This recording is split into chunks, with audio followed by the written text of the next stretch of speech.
गुरुर्ब्रह्मा गुरुर्विष्णुर्गुरुर्देवो महेश्वरः गुरुः साक्षात् परब्रह्म तस्मै श्री गुरवे नमः. So we'll start, we'll chant shlokas. I think we've covered till 48th shloka in terms of namas, but we haven't chanted from 44th. So we'll start chanting the shlokas first, and we'll try to do till 51, because I'm hoping to cover the Durga Vidya today. So we'll try to chant from 44 to 51 in one stretch, and then we'll go into the namas. And these shloka, shloka should be straightforward, shouldn't take us too long. 44th shloka. Nirlepa, Nirmala, Nitya, Nirakara, Nirakula, Nirguna, Nishkala, with the la in the Yaralava Sheshasaha, the la at the end. Shanta, Nishkama, Nirupaplava. The next shloka. Nityamukta, Nirvikara, Nishprapancha, Nirashraya, Nityashuddha, Nityabuddha, Niravadya, Nirantara. Notice all of Mother's namas. I shouldn't say all, they shouldn't generalize, but most of Mother's namas will end in Dirgham, and it has to be pronounced really well. And each shloka, the ending Dirgham of the shloka, it has an extended Dirgham. So that, and it shouldn't sound like Plutam, the three matras, but it should be a little longer than the regular Dirgham. Okay, who would like to chant 44th shloka? I can. I think both Jayashree ji and Anita ji, so maybe Jayashree ji, Jayashree V, maybe we'll start with you. Yeah, please. Nirlepa nirmala nitya nirakara nirakula. Nirlepa nirmala nitya nirakara nirakula. Nirguna nishkala shanta nishkama nirupaplava. Nirguna nishkala shanta nishkama nirupaplava. Would you like to chant the full shloka once? Yeah, sure. Go ahead. Nirlepa nirmala nitya nirakara nirakula. Nirguna nishkala shanta nishkama nirupaplava. Awesome, Jayashree ji. The other Jayashree ji will do the 45th shloka. Nityamukta nirvikara nishprapancha nirashraya. Nityamukta nirvikara nishprapancha nirashraya. Nityashuddha nityabuddha niravadya nirantara. Nityashuddha nityabuddha niravadya nirantara. Awesome. Do you want to chant the full shloka once? Yes. Nityamukta nirvikara nishprapancha nirashraya. Nityashuddha nityabuddha niravadya nirantara. Awesome. Anita ji will do the 45th shloka. So this one, Nishkarana, Nishkalanka, Nishkalanka, Nirupadhir, Nirishwara. That Padhi is the second dha. Niraga, many people actually say Niraga here because of all the regular Rasvam Nis in the past. This particular one is Niraga, Ragamathani, Nirmada, Madanashini. Okay, we'll chant the shloka, Anita ji.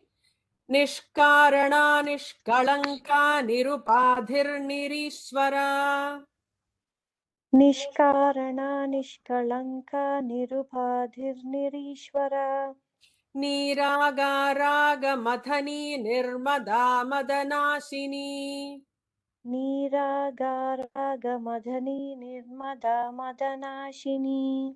So, would you like to chant the full shloka? Sure. Nishkarana Nishkalanka Nirubadhirnirishwari. Niraga Raga Madani Nirmada Madanashini. Yeah, so notice the first line ends with Nirishwara. Don't know if you have Nirishwari there. Vara. One Nirupadir dot. Nirishvara. Is it Nirupadir? Mm-hmm. Okay, Nirishwara. Nirupadhir Nirishwara. thank you. Okay, we'll do the 47th shloka now. Nischinta Nirahankara Nirmoha Mohanashini, all with dirghams at the end. Nirmama Mamata Hantri Nishpapa Papanashini. Who would like to chant this shloka? Chant Sriji. Awesome. Nischinta Nirahankara Nirmoha Mohanashini. Nischinta nirahankara nirmoha mohanashini. Nirmama mamata hantri nishpapa papanashini. Nirmama mamata hantri nishpapa papanashini. Just one side. Just chant the full shloka, please. Okay, Sriji. Nischinta nirahankara nirmoha mohanashini. Nirmama mamata hantri nishpapa papanashini. Awesome. Look at the 48th shloka. Nishkrodha with a dha, krodha shamani, nirlobha, lobhanashini, nissamshaya with a double S there, nissamshaya, samshayagni, the second gha, nirbhava, bhavanashini. These are very, very important namas. You know, mother is trying to help us cross the bhavasagaram. Don't call it bhava, it is bhava. So nirbhava, bhavanashini, because the bhava does not mean bhava. So make sure that the Mahaprana is pronounced well. Who would like to chant this shloka? Can try, Sriji. Awesome. Nirvikalpa, sorry, not that one, right? So the previous one. Nishkrodha krodha shamani nirlobha lobhanashini. निष्क्रोधा क्रोधशमनी निर्लोभा लोभनाशिनी Nissamshaya samshayagni nirbhava bhavanashini. निस्संशया संशयघ्नी निर्भवा भवनाशिनी Full shloka, please. निष्क्रोधा क्रोधशमनी निर्लोभा लोभनाशिनी निस्संशया संशयघ्नी निर्भवा भवनाशिनी. Awesome. Thank you. 49th shloka. Nirvikalpa with the dirgham nirabadha nirbheda nirbhe like the bha, second bha, bhedanashini nirnasha mrityumathani nishkriya nishparigraha with a dirgham at the end. Who would like to chant this shloka? I can chant, Sriji. Awesome. Nirvikalpa nirabadha nirbheda bhedanashini निर्विकल्पा निराबाधा निर्भेदा भेदनाशिनी nirnasha mrityumadhani nishkriya nishparigraha. निर्नाशा मृत्युमथनी निष्क्रिया निष्परिग्रहा. Awesome. Full shloka, please. निर्विकल्पा निराबाधा निर्भेदा भेदनाशिनी निर्नाशा मृत्युमथनी निष्क्रिया निष्परिग्रहा. Awesome. Thank you. So we'll do the 50th shloka. Nistula Nila Chikura Nirapaya Niratyaya Durlabha with a bha Mahaprana Durgama Durga Dukkahantri Sukhaprada, and the Sukha of course is the second kha. Dukkha is also second kha. Who would like to chant this shloka? I can chant. Awesome. Nistu. Yeah, I'll just do it once. Nistula Nila Chikura Nirapaya Niratyaya निस्तुला नीलचिगुरा निरपाया निरत्यया दुर्लभा दुर्गमा Durga दुःखहन्त्री सुखप्रदा दुर्लभा दुर्गमा Durga दुःखहन्त्री सुखप्रदा. Awesome, thank you. One just could you chant the shloka once please? Okay. निस्तुला नीलचिगुरा निरपाया निरत्यया दुर्लभा दुर्गमा Durga दुःखहन्त्री सुखप्रदा. Awesome. So we'll do the 51st shloka. Dushtadura Durachara Shamani Doshavarjita Sarvagnya Sandra Karuna Samanadhika Varjita. Okay, who would like to chant this shloka? Can Shruji. Awesome.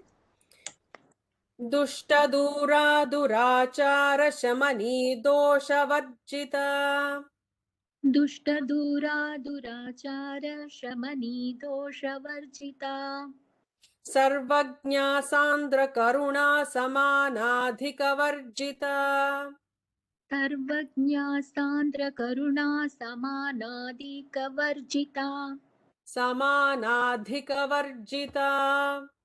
समानाधिकवर्जिता. Awesome. Full shloka please. दुष्टदूरा दुराचार शमनी दोषवर्जिता सर्वज्ञा सान्द्र करुणा समानाधिकवर्जिता. Yeah. Try to emphasize the dha in samanadhi is a mahaprana. Just when you practice, just underline that. Samanadhika varjita. Samanadhikavarjita. Awesome. That's much better. Awesome. Okay, we'll start looking at the meanings now. So we finished till Bhavanashini and we are starting from Nirvikalpa. Beautiful set of namas here.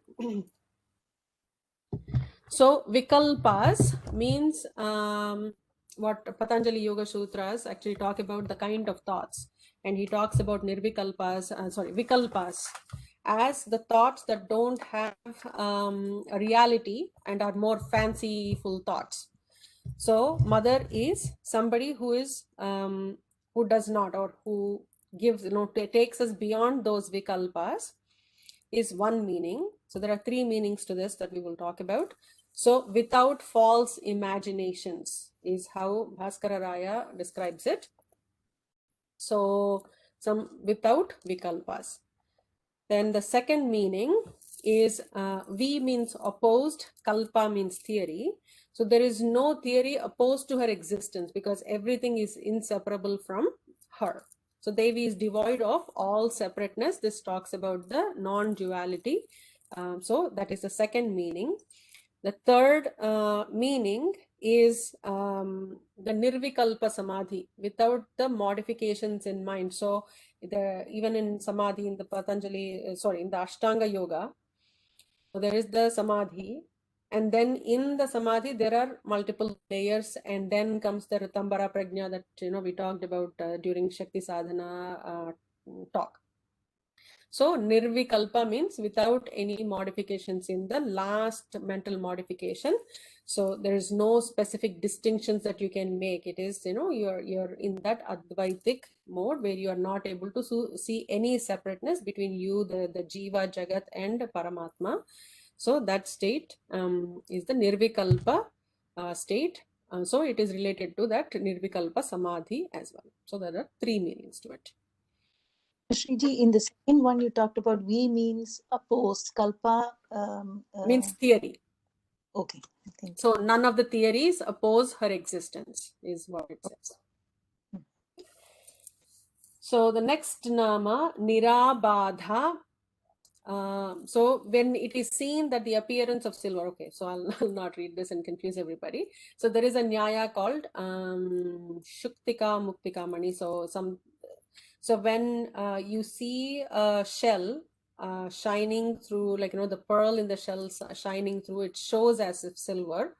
So it is the abhada or abhasa, which means superimposition of something over something else that confuses people.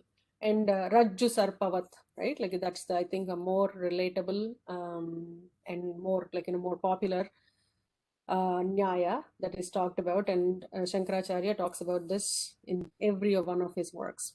So we think, in the night, somebody is walking and he has seen a snake on the road, and he is full of fear. And then somebody brings a lamp only to see that it is just a rope, not snake, and all his fear is gone away. So that's how we fear the samsara, thinking that we are the body, mind, and sense organ complex, and we are separate from Bhagavan. So there are all of these thoughts that we have in mind that tie us down to this bhavasagaram, the samsara.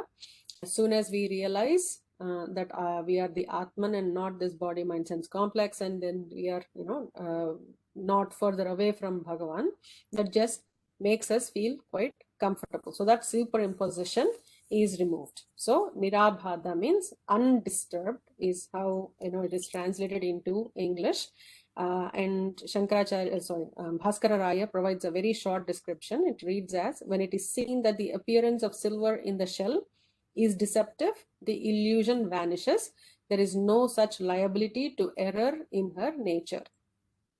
What it means is the one that takes us, so she doesn't have any abhasa, she cannot be superimposed, but at the same time, she removes any superimpositions that we have. So there are two sides of that meaning. Then the next meaning is nirbheda, without difference. There is a lot of explanation of pratiyogitva and anuyogitva, etc. But essentially what it means is there is inseparateness of her existence. So again the unison of the jiva, the jagat, and the paramatma, the mother. So the infinite supreme ruler, devoid of all differences.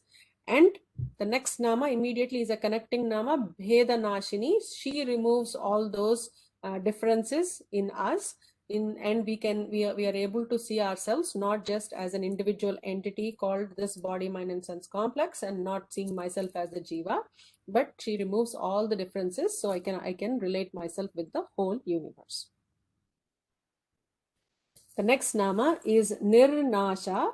I think easy for us to understand. Nasha is end, and the one that does not have any end is Nirnasha.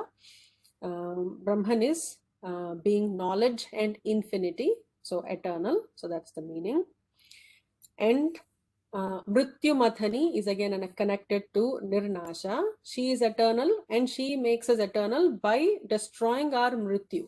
So getting rid of, getting us out of this birth and death cycles. So she removes us from there, and therefore she is Mrityu Mathani. Nishkriya, without action. So as the Atman does not perform any action nor enjoys any actions, we recently talked about that, Akarta and Abhokta. So therefore she is without action, whether ordained or prohibited. Only one who has no body is unaffected by likes or dislikes. So this is what we were talking about recently in the Bhagavad Gita study session. So that she does not perform any actions, or Atman does not get attached to any actions, or is the enjoyer of any of the actions. So she is that. Which also then means if she is Nishkriya, she will also make us Nishkriyas. And there is something called as Naishkarmya Siddhi.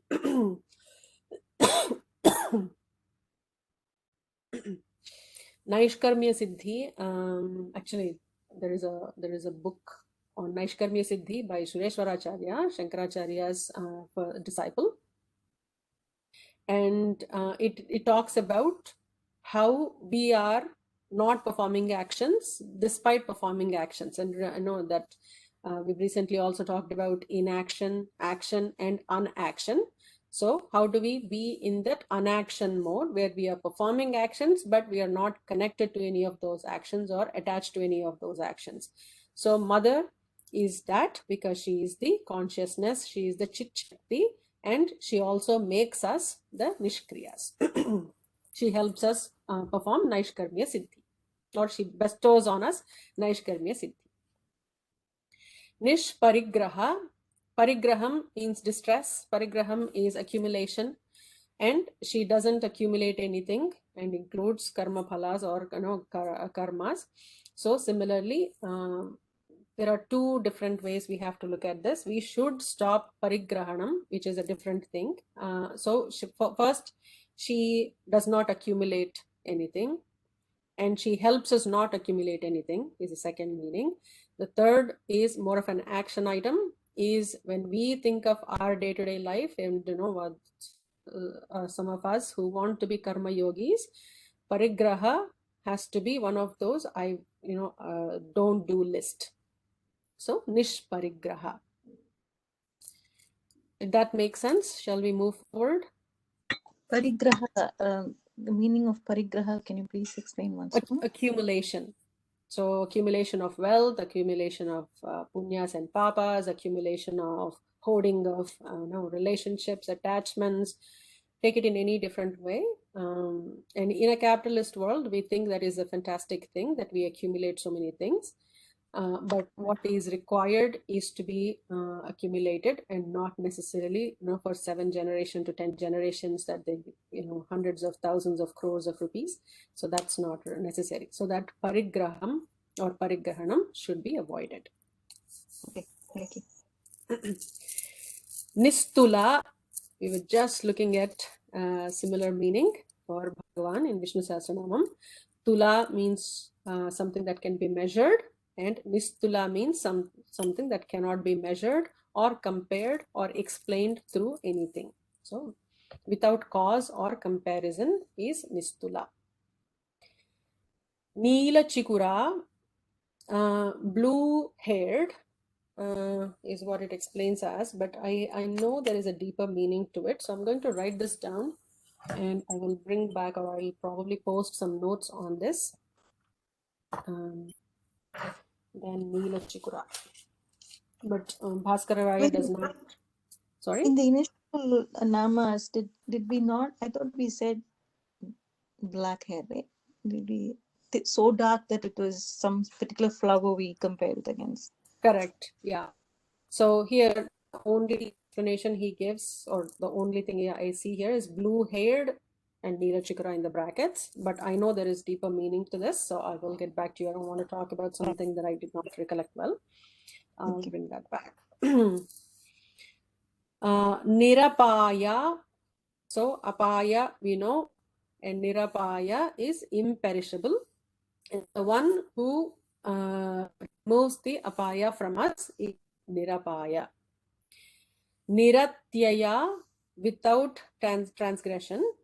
So atyaya means transgression, punishment, obstruction, fault, and emaciation is how he explains it. So the one who is beyond atyaya is niratyaya, or who does not have atyaya, and she also makes us niratyaya. Each of these namas you have to take it as this is the nirguna rupam of Bhagavati.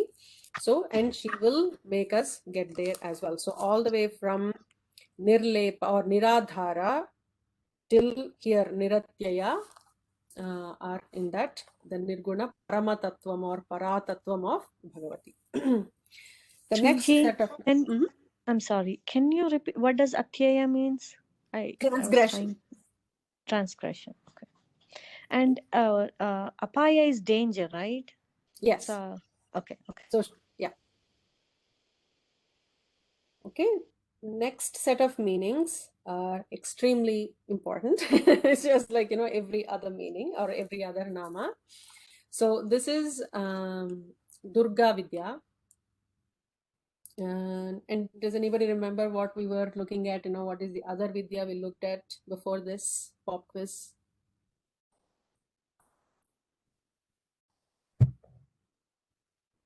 Just before we started with the Paramatantram, the Upanishadic Brahman that started from Niradhara, we looked at Bhavani Vidya starting from 41st shloka until like Shankari, Shrikari, Sadhvi, Sharashchandra, Nibanana, Shatodari, Shantimati. Shatodari is also a mother's form. So from that is Bhavani Vidya, and now we are looking at the Durga Vidya. So very important namas here: Durlabha, Durgama, Durga, Dukkahantri, Sukhaprada, Dushtadura, Duracharashamani, Doshavarjita. So those are the namas. Until then, we will look at that. So the first two namas, Durlabha, Durgama, are what is the nirvachanam or definition of Durga, and the Phalashruti is the next. If we chant Durga Nama, what are we going to get with this Vidya is Dukkahantri, Sukhaprada are the results that we get. So this is the Phalashruti within just one line. They've given the definition, the mantra, and as well as the phalas that we will get from that. So Durlabha, the one that is not easy to approach or not easy to get. Labham means like, to gain, right? So Durlabham means somebody who is not very easy to attain. So that is the nature of Bhagavan, or nature of the Chit Shakti, is that it is not easy to attain this knowledge or the realization or where she is. So though Mother is transcendental and immanent, she is here at this moment and she is everywhere. So she is near me and further away from me, but it is not very easy to attain her. So therefore she is Durlabha. And Bhaskara Raya actually very specifically says even to yogins, even yogis find it very difficult. And connect this to the Kundalini Namas that we were talking about a few weeks ago, that no matter how much sadhana is done, the travel of Kundalini is not an easy thing to achieve for anybody, let alone reaching Anahata and reaching Ajna, reaching Vishuddhi, and the Sahasrara, Bhujarudha, Sudhasara, Bhivarshini. Those are much elevated goals for anybody to have. So even if you take it from that sense or the Nirguna Rupam sense, she is not easy to attain. So she is Durlabha. Durgama is difficult to approach, and there are so many different meanings to Durgama, but we will talk about Durga and then we will get into this.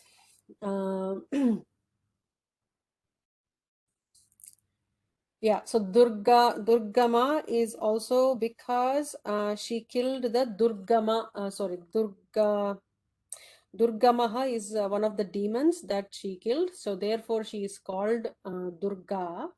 But the more important meaning that we generally take is she is difficult to approach. So Durga, the Bija mantra for Durga Devi starts with Du, right?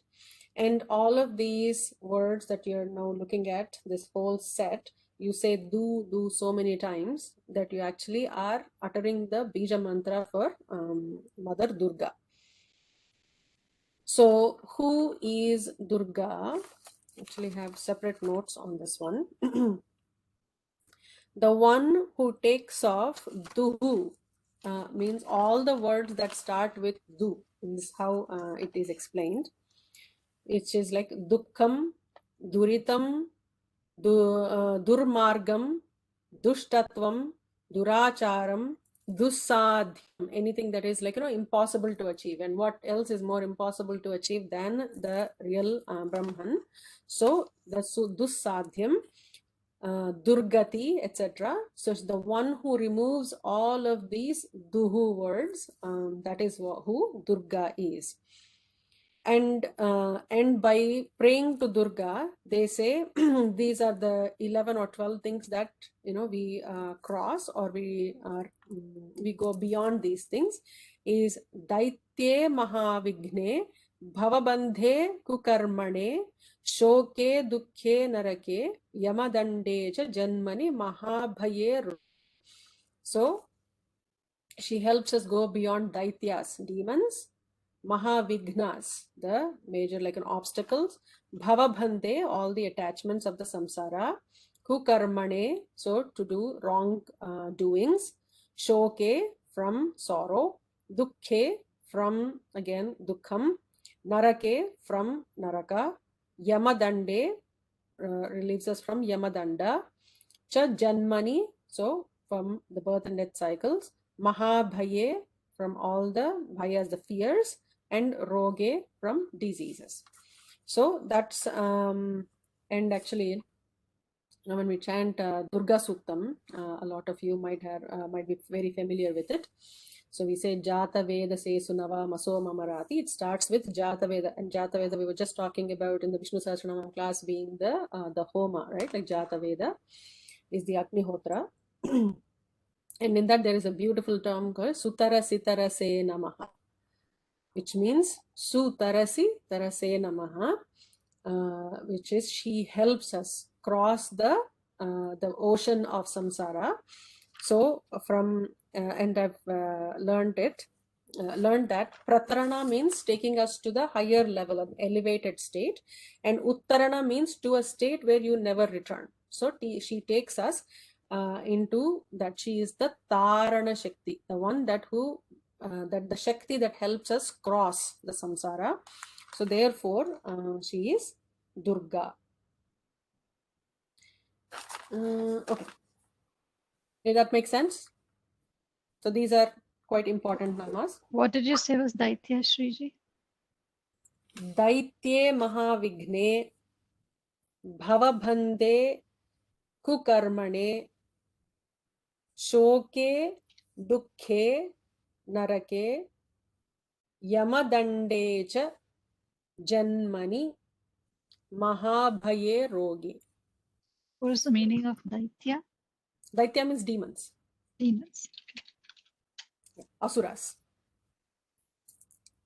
Thank you. Okay, so that is Durga in a very brief way to explain. Most of Bhaskara Raya's explanation actually is from the Puranas, from Devi Puranam. So he talks about this is the goddess who resides in the place called Sannati on the banks of the river. The word Durga is explained in the Devi Puranam. Indra and other devas were delivered from mental and physical fear in difficulty and in battle, hence is called Durga. So I've taken more explanations that is beyond what Shankaracharya has written there. Okay, so the next two namas, Dukkha Hantri, the one, so Durga, what does she give? Dukkha Hantri, she removes all the dukkhas. So destroyer of pain. Pain caused by samsara is what very specifically Bhaskara Raya says. Mukti is the complete release from that pain. And Shruti also says he lives completely freed from pain. And he just gives some quotes, but the one who destroys pains. And Sukha Prada, much easy for us to understand, conferring happiness. So in this world and in the next world, and beatitude is how he explains. But what my Guruji used to say is there is the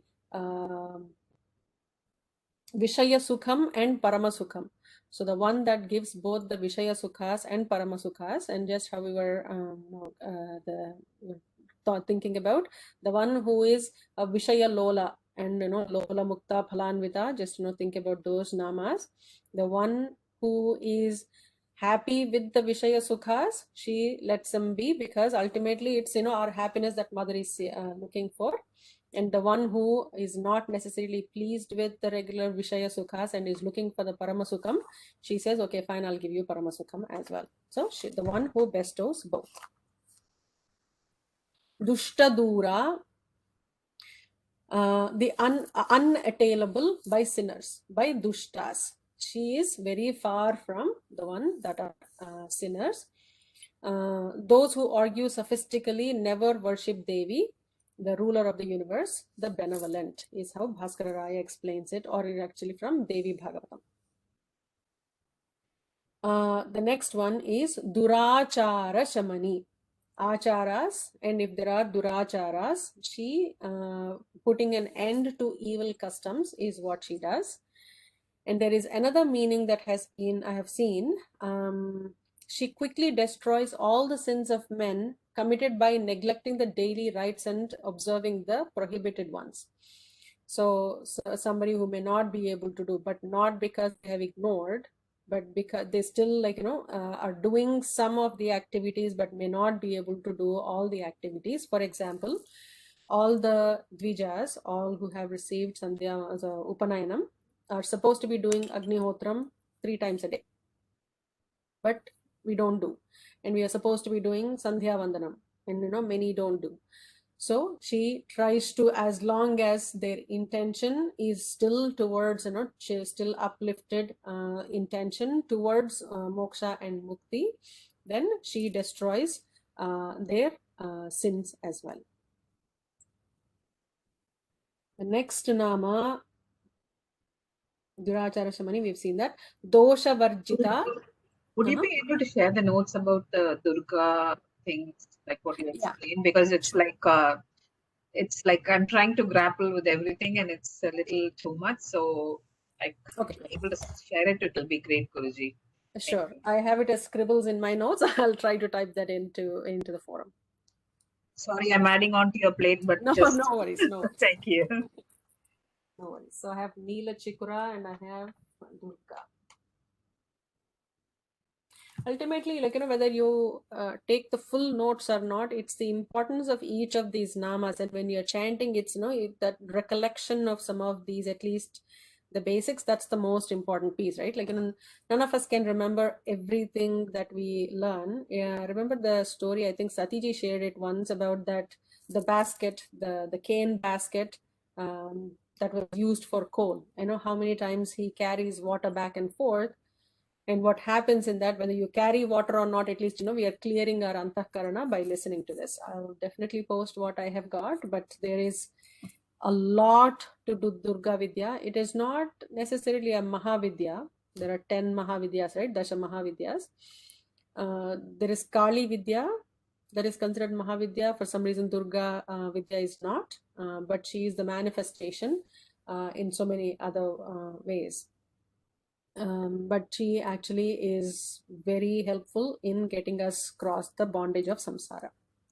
I will post, I'll post those 2 things definitely. Thank you, Guruji. Okay. The next nama is Dosha Varjita. Doshas, she is devoid of all faults. And what are the doshas? The Arishad Vargas plus the Raga Dveshas. So does anybody remember all the Arishad Vargas? What are Arishad Vargas? Pop quiz. Krodha, Lobha, is that what we're Correct. So Raga Dvesha, Kama Krodha, Lobha, Moha, Mada, Matsarya. So 6 plus 2, 8. So those are the doshas of a human being that mother helps get rid of all those faults. And that actually creates that antahkarana shuddhi that helps us gain the knowledge and that gets us into mukti. Okay, so now we are moving into another set of amazing namas. Here, the first one is Sarvagnya, the one who is omniscient. She knows everything. She is all knowledge. She is the knowledge. She is the giver of knowledge. And she is also the one that is to be known with the knowledge we gain. So remember the Triputi that we used to talk about, one other technical term, which is the 3 things in the world. So the knower, the knowledge, and the known. So she is all of those as Sarvagnya. Sandra Karuna, she has intense compassion. As a mother, what else can you expect from the mother, right? No, she is Sandra Karuna. She has intense compassion. Samanadhika Varjita, she does not have either equal samana or adhika, somebody who is superior to her. So Varjita means she does not have. So she does not have anybody who is equal to her or superior to her. Then Sarva Shaktimayi, very important nama, possessing all Shaktis. So when we talk about, I don't know, we've also talked about this before, Shiva Shaktya Yukto, Saundarya Lahari, the first shloka. Shankaracharya says, without you, Mother, even Shiva is not powerful, because you are his Shakti. Without you, he is nothing but a Shiva, is how Shankaracharya writes about Mother.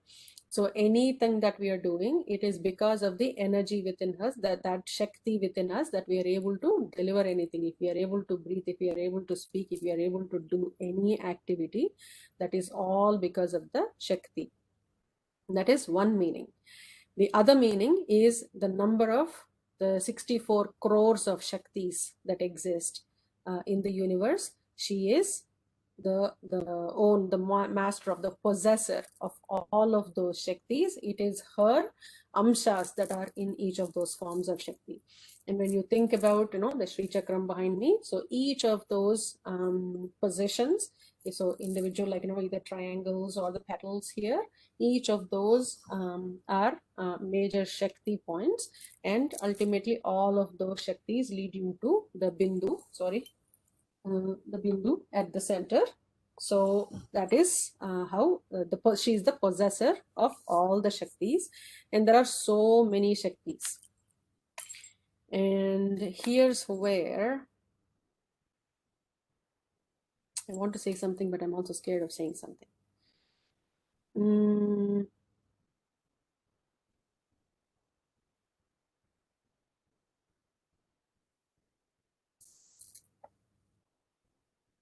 I don't know how to say it. So the study of Shaktis is kept secret, and there is a reason for it. It is not due to discrimination. It is about the discriminative mind of the person that is receiving the information about Shaktis. So when we talk about, there are 3 different kinds of people, right? The one that are tamasic, that are looking for destructing the world because I want power, I want something else, I want wealth, that I want to amass everything. So I'm going to, at the cost of somebody else, I'm okay to do it. That is the tamasic nature. Rajasic is I want to do it, and I don't know if somebody is getting hurt because of it. Doesn't matter. I am not focused on everybody else, but I personally would need to get all of this. I'm going to, this is my path. And Sattvic, I'm going to not think about all of these as the returns that I want. I am focused on something that is beyond these, the wealth, the power, etc.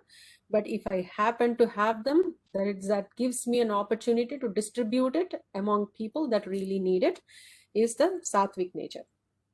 And we've also previously talked about, multiple layers even within Sattvic, right? So,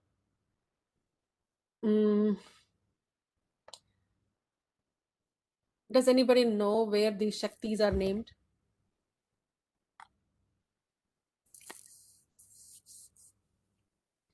I'd like to probably take some time, not in this group, but maybe in a different place.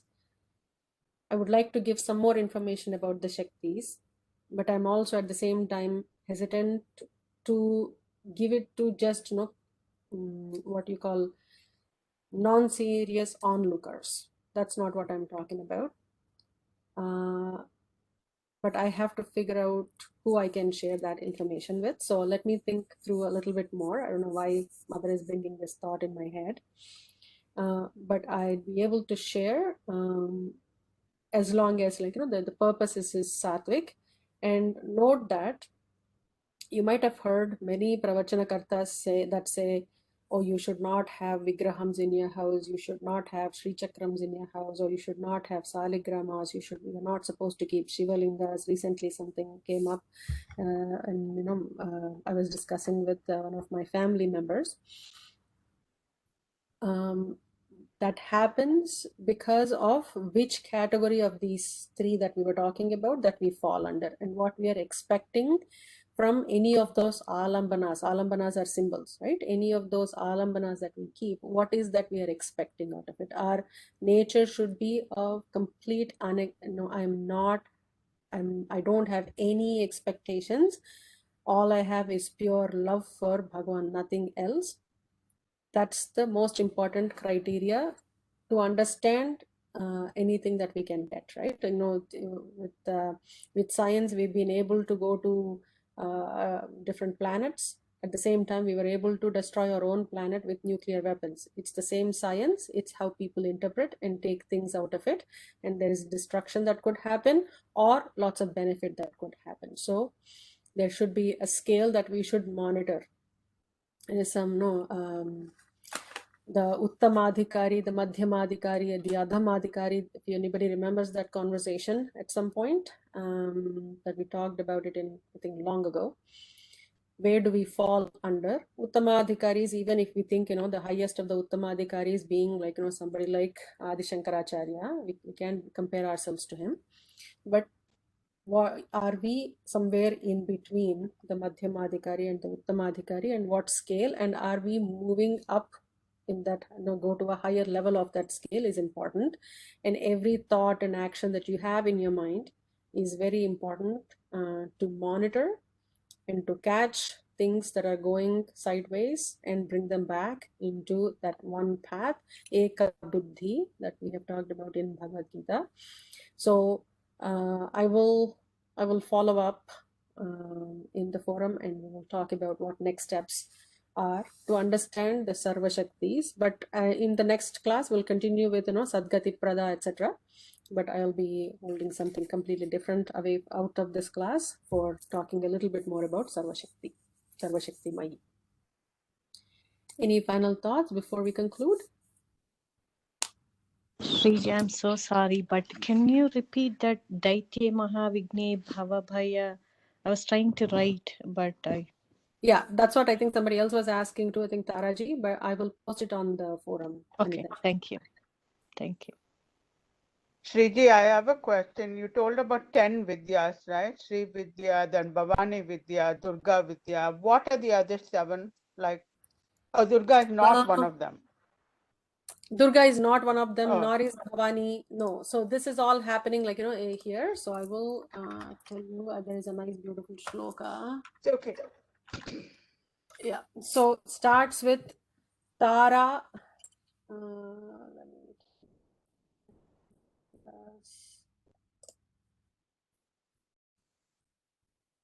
So Kali Tara Shodashi. Shodashi is the Mahatripura Sundari Sri Vidya that we are primarily focused on when we chant Lalita Sahasranamam, and on all the meanings that we are taking. That is from Shodashi Vidya. Bhuvaneshwari Bhairavi, Chinnamasta, Dhumavati, Bhagalamukhi, Matangi, and Kamala. These are the 10 Mahavidyas. And Sri Vidya is the 3rd one in this, and Kamala Vidya, which also I practice, is the 10th one. And Matangi, Can you repeat that list? Yeah, I'll repeat the names. Kali, Tara, Shodashi, in the brackets you have to write Mahatripura Sundari, Bhuvaneshwari, Bhairavi, Chinnamasta, Dhumavati, Bagalamukhi, Matangi, Kamala. Thank you. And in various places in India, different of these Mahavidyas are practiced. So Bagalamukhi, very like North India, they practice a lot more there. So does Chinnamasta or Dhumavati is practiced there. And in south of India, mostly it's Sri Vidya is the most popular of all, and has lots of literature that's available for Sri Vidya. At least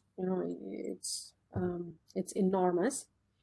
And Matangi, we've been talking about during Matangi Navaratris. I've shared some information on that. Kamala Mahavidya, Kamala Sriman Narayana, Kamala Mahavidya in that sense. And then Bhuvaneshwari Vidya, that also I practice. And the other, upasanas like Gayatri, Durga, Bhavani, Sankarshini, and all of those are not in the Dasha Mahavidyas, but they are Vidyas individually, independently. So each of these have Each of these have its own school of study, different everything. Oh, okay. So deep, right? So Oh, many yeah. things.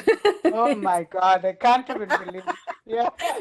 There are so It many is- layers to everything. Yes. yeah. And at the end of everything, what is amazing is, though everything is so different, there's one thing that is connecting is about the Shakti and how inherently powerful it is to protect us. Yeah, so nice. Yes.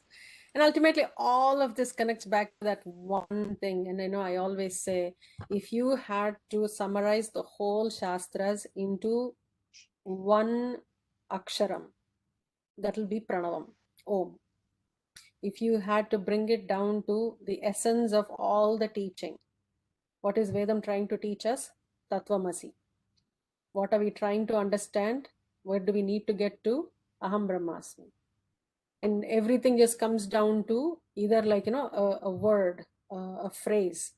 So that's why, I've shared it in the past as well. There is a beautiful shloka that said, what is the starting of the shloka? Alpascha kalaha bhavascha vignaha yat sarabhutam tad upasitavyam. Those are the 4 lines. There are 2 lines first. It's in our forum somewhere. So there are so many things to learn, and it is so confusing, but I have limited amount of time. What do I need to do in that case? Yat sarabhutam, whatever is the saram, the essence of all of these teachings, that's what I need to catch, and that's what I need to consistently practice. So there is one thing that I share during my professional work with my team. So it might be suitable here too. Does anybody know the fox and the hedgehog story? Okay, so there is a fox and a hedgehog. The fox wants to eat the hedgehog. So every day it comes up with a new plan. It says, today I'm going to do this. I'm going to hide behind this bush. And when the hedgehog is just, busy doing something, I'm going to leap on it and I'm going to eat it. And then it comes up with new plans every day. What hedgehog does, it knows only one thing. Every time there is an attack, it just curls itself and becomes a ball, and its spiky skin does not allow fox to eat it. And then next day the fox fails, and next day it goes back and then practices something else and comes up with another thing, another idea, comes and does the same thing. But the hedgehog just continuously practicing one thing that it masters it so much that it is always the one to win. So though there are so many of these, the underlying essence of all this is what we need to catch and continue to focus our attention and our practice, our sadhana on that. And everything else is like, channels leading to that. All these rivers merge and everything goes into ocean. If you're focusing on where the rivulets are and then the rivers, then it is a lot. But if you focus on everything is water and everything is merging in the ocean, if you focus on the ocean, all of this come and settle in there very nicely. Thank you, Sriji. Awesome. So we'll conclude with the Shanta Mantra.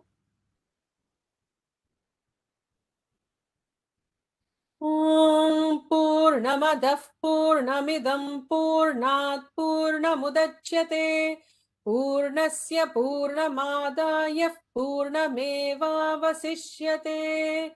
Om Shanti Shanti Shanti Harihi Om Sri Gurubhyo Namaha Harihi Om. Sarvam Sri Paradevata Arpanamastu.